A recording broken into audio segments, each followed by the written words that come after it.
Hi, I'm Gabrielle Mamura.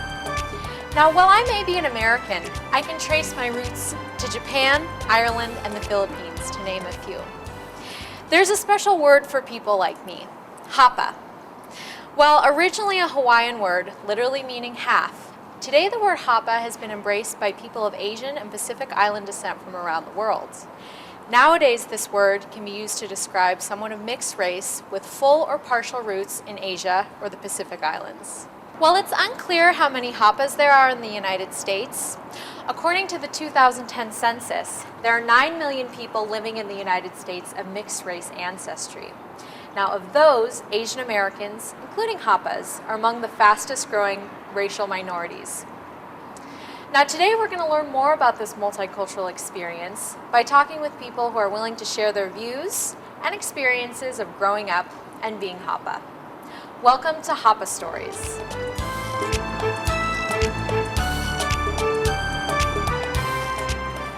An award-winning journalist and former magazine editor, Naomi has always been proud of her Hapa heritage. I don't think I ever shied away from the term Hapa. I think when I came to the understanding of what it meant and how it was being used in terms of trying to raise awareness about our community and the folks that are in it, I think I was really pleased to see that, to see more consciousness around it. I think that the segregation that a lot of communities see, a lot of people see, doesn't exist when you're Hapa, because your entire world is integrated in different ways. And I see that as kind of an opportunity and something that I am proud to be a part of. Maya, a radio host, grew up in Hawaii, where the word Hapa was born. Hapa is a Hawaiian word meaning half, and in Hawaii we say Hapa haole, which means half white. I think the word Hapa is being used by more people now than before. In my mind, I still think it means half white. Half of something else. It doesn't matter what the other half is, but it does, in my mind, how I see it. And when I hear people using the word Hapa now, it usually means half white, half either Southeast Asian. I've even heard people use it when they're half African American, Native. There's just so many mixes. But to me, when I hear the word Hapa, I'm thinking, okay, there's Caucasian background in there. Matt told us that someday he's excited to share his Hapa tradition with his children. Our kids are going to be Irish and American and Korean, and they're just going to be a little bit of everything.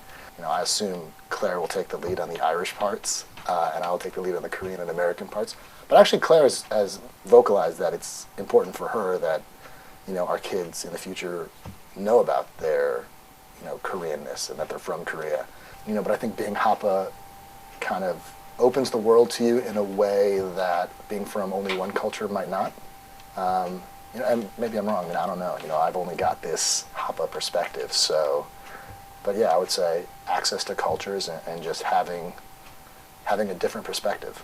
You know, I mean, we're kind of quintessentially American in some way, right? Because we're a little bit of everything. Emily was raised with a strong connection to her Chinese heritage. When I found out about the word Hapa, I think I embraced it because it's a lot easier to say than, oh, I'm half Chinese and I'm half white. It feels like it has a meaning of its own, and it's almost its own racial description, which is nice since a lot of times I think multiracial people feel that they're sort of outcasts, like they don't fit in to any racial group. So Hapa as a word, I think, gives us a way to kind of identify with a broader group of people. While Jay is very proud of his mixed race heritage, he doesn't use the word Hapa to identify himself. What gives me a happy feeling about being multiracial is two things. First are the values that I've learned from my mother and father, from their distinctive backgrounds and cultures that they've given to me, which gives me a unique perspective and a different approach. And the second is that I feel like I'm the culmination of the American dream and the intentions of the Founding Fathers and Martin Luther King, all of those dreams realized. And so it's a really powerful, empowering feeling. For Ethan, the word Hapa is strongly tied to his family. At the end of the day, being Hapa just makes me think of my family. And that always makes me happy. Being pretty far away from them, you know, as they still live in Hawaii. My sister has since graduated college and she's moved to New York.